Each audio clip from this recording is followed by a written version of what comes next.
We're with James Weber here this morning, part of the Michigan Milk Producers Association cover crop project. James, could you tell us a little bit about your farm? Absolutely. A little history? Yeah. So I am the fourth generation farmer out here, and we are milking currently 180 Jersey cows and farming about 800 acres of cash crop. Can you talk a little bit about your farming philosophy that you and your family have? Yeah, so that philosophy is something that's ever changing and constantly evolving. And recently we've really taken hold of what I would call and what other people are calling kind of the regenerative farming movement. You know, taking our soils back to the health that they used to have prior to conventional till. You know, we've dabbled a little bit in no-till, but have been primarily conventional till with no cover crops or anything of that nature for decades. And just through discovery of what we're kind of doing to our soils, we're trying to change our philosophy and move back to building our soil health and building our soil tilth. So how far down this path are you? How many years have you been making this conversion? We are still very new to this.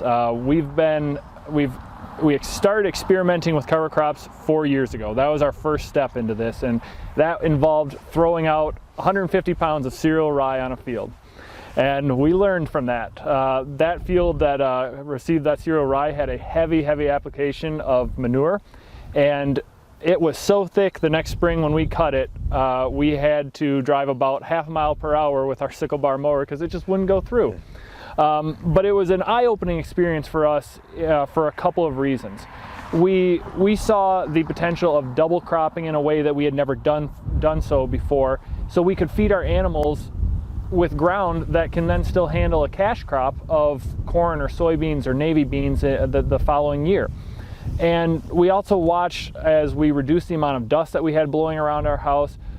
We saw that cover that was on that soil. We knew we were protecting it, and all those different things that we'd heard about other people doing and the reasons why they were doing it, we started to realize, like, hey, we can do that on our farm too. So then you're using these covers more, you're going beyond the erosion, you're going to the soil health benefits, but based on the cover of the rye we're standing in, it's playing a role in your forage program. So James, why don't you talk about this multi-species mix we were standing in here? Absolutely, yeah. This was a 7-way species mix that we planted after winter wheat mid-July last year. And the purpose of it was for forage as well. We were able to harvest once in the fall, and we're going to be coming through here again today or tomorrow and mowing this and chopping it as well.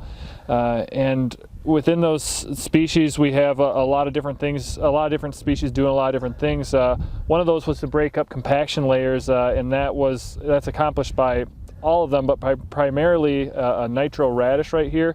We see one that survived the winter time and is already starting to really send down a thick tap root for this year. What other species do you have in here? In this mix, there are oats that did not survive the winter. There's triticale.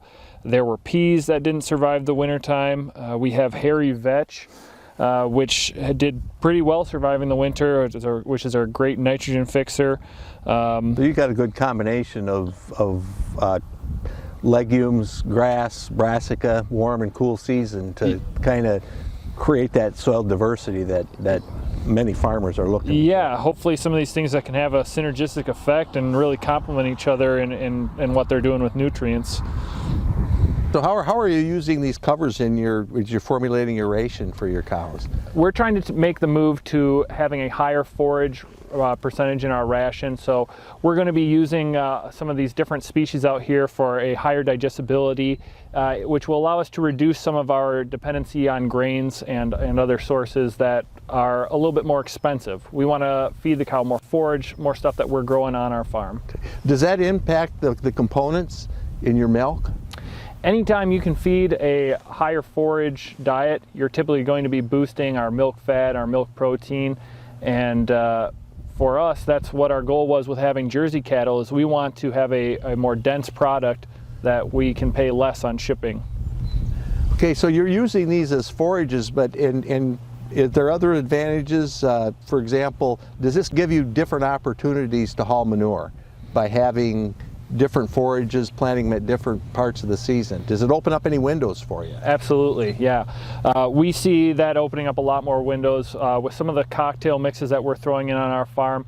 We're having a cutting in between our traditional alfalfa cuttings that allows for, like you said, another window of opportunity to throw out some manure, which has been very beneficial for our farm because we don't have a long-term storage.